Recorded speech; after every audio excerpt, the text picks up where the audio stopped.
I'm not undecided. I just don't want to tell you. And I think that's fair. I think we've gotten to a point of such a shared economy, such a shared vision of America, such a shared vision of the world, that we have to tell folks how we're voting. I personally don't care, because I know that after the elections are done, the person's either going to win or lose. Then you're going to go right back to, whoever you want to point fingers on and complaining, or be happy that, America's going to be saved.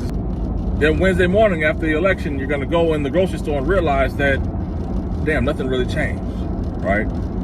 So what's the purpose of sharing who you're voting for? Because if I told you I was voting for Trump, you would hate me. But if I had told you I was voting for Kamala, you'd be like, you know what, you're doing the right thing. But does it really matter? I could be voting for, actually, I could undervote and vote for all the people in my state and say, you know what, let them have it in Congress. I'm going to just focus on, I could honestly be like, you know what, let me undervote or not vote at all, because I don't care. And I can end up voting for all the constitutional amendments in the local elected officials I care about, who I can see on a day-to-day basis, where I won't need Secret Service and security and badges to go through.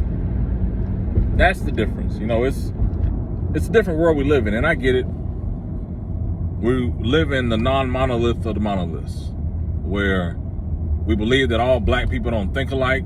We all act different. We're all our own individuals. But when it comes to voting, you gotta vote Democrat. You gotta vote this. That's how a Candace Owens or people on the right side will become popular, because this black person is saying something that isn't part of the norm. They're addressing things that sound more like evangelical Christian conservative values. And it aligns with how people envision, their politics and how they want things to be. But guess what? That is what it is. We can't control that. And the fact of us wanting to control, or actually, hey, you know what? They're black. They're going to vote for Kamala. They're a Democrat. Well, when they're not, or they challenge some of the aspects, they could be a Democrat and challenge some of the aspects of the base.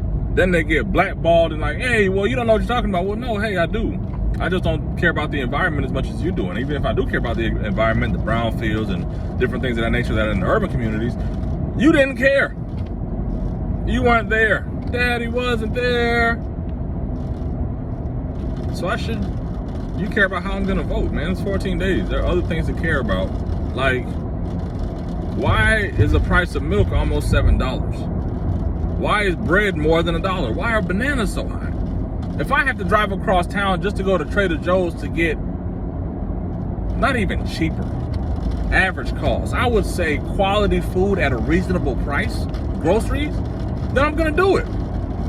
Aldi as well. I love a Publix BOGO, but how can you afford a Publix BOGO in this economy?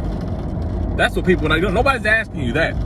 I don't care if you're voting for Trump or Kamala. I care, what are you doing to bring down the price of BOGO? Because the BOGO ain't BOGOing like it used to, okay? 14 days to the election. Which one of these presidential candidates are gonna bring down the price of BOGO? Because guess what? Milk being $7 a gallon is ridiculous, okay? Lactate or not, I don't care. It's milk. What are we talking about?